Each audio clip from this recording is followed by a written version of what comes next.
বড়ি দিয়ে আমোদি মাছের ঝাল গরম গরম ভাতের সঙ্গে কিন্তু দারুণ লাগে। বাড়িতে অবশ্যই একবার ট্রাই করুন। এই আমোদি মাছের স্বাদও কিন্তু অসাধারণ। আর এই মাছ রান্না করতে খুব বেশি উপকরণের প্রয়োজন হয় না। আপনাদের ঘরে থাকা কিছু উপকরণ দিয়েই আপনারা রান্নাটা করে ফেলতে পারবেন। চলুন তাহলে দেখে নেওয়া যাক এই আমোদি মাছের ঝাল। আমি প্রিয়াঙ্কা, আপনারা দেখছেন প্রিয়াঙ্কার রান্নাঘর। আমার চ্যানেলে নতুন হয়ে থাকলে চ্যানেলটিকে সাবস্ক্রাইব করার অনুরোধ রইল।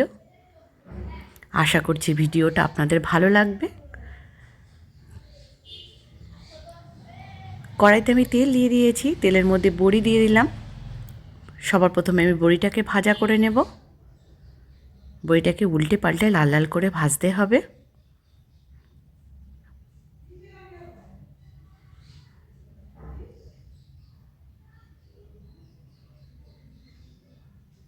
বড়িটাকে ভালো করে ভেজে নিতে হবে।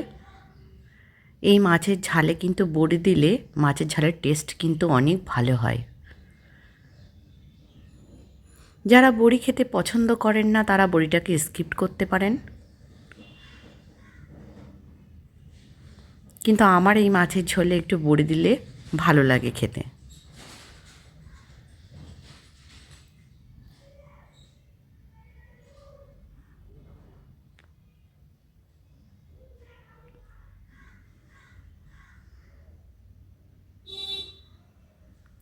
বড়িটাকে কিন্তু ভালো করে ভাজা হয়ে গেছে। এবার বড়িটাকে আমি তুলে নেব। মাছটাকে আমি আগে থেকেই নুন হলুদ লাগিয়ে রেখেছিলাম। এবার মাছটাকে ভালো করে ভেজে নিতে হবে। কড়াইতে তেল গরমই আছে, মাছটাকে দিয়ে দিলাম। মাছের এপিঠটা হতে দিতে হবে, তারপরে মাছটাকে আমি উল্টে দেব।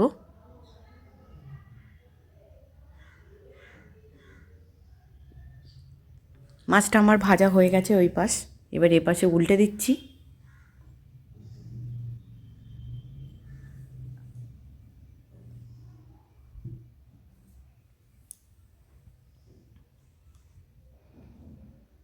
এভাবে আমি সব মাছগুলোকে ভেজে নেব। দেখুন মাছটাকে এরকমভাবে ভাজতে হবে। মাছটা আমার ভাজা হয়ে গেছে, আমি তুলে নিচ্ছি। পুরো মাছটাকে আমি ওরকমভাবে ভেজে নিয়েছি। এবার ওই তেলের মধ্যে আমি সাদা সর্ষে বেটে রেখেছিলাম, সেটা দিয়ে দিলাম। এর মধ্যে স্বাদ মতো নুন দিয়ে দেব, একটু হলুদ গুঁড়ো দিয়ে দেব, আর লঙ্কার গুঁড়ো, সঙ্গে দুটো কাঁচা লঙ্কা দিয়ে দেব। দিয়ে একটু নাড়াচাড়া করে মশলাটাকে মিশিয়ে নিয়েই জল ঢেলে দেব। সর্ষে কিন্তু কষানোর প্রয়োজন হয় না, বেশি কষালে সর্ষেটা তেতো হয়ে যায়।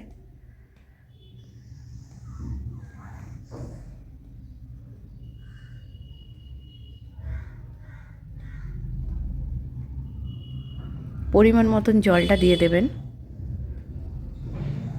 জলটা দেওয়ার পরে এবার আমি ফুটতে একটু সময় দেব। এরকমভাবে ফুটছে, এবার মাছগুলোকে দিয়ে দেব।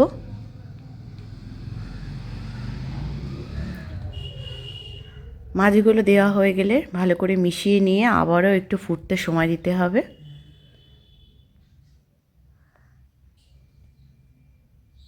দেখুন মাছগুলো কিন্তু অনেকক্ষণ ফুটেছে। এবার ওর মধ্যে ধনে পাতাটাকে দিয়ে দিলাম, বড়িগুলো দিয়ে দিলাম।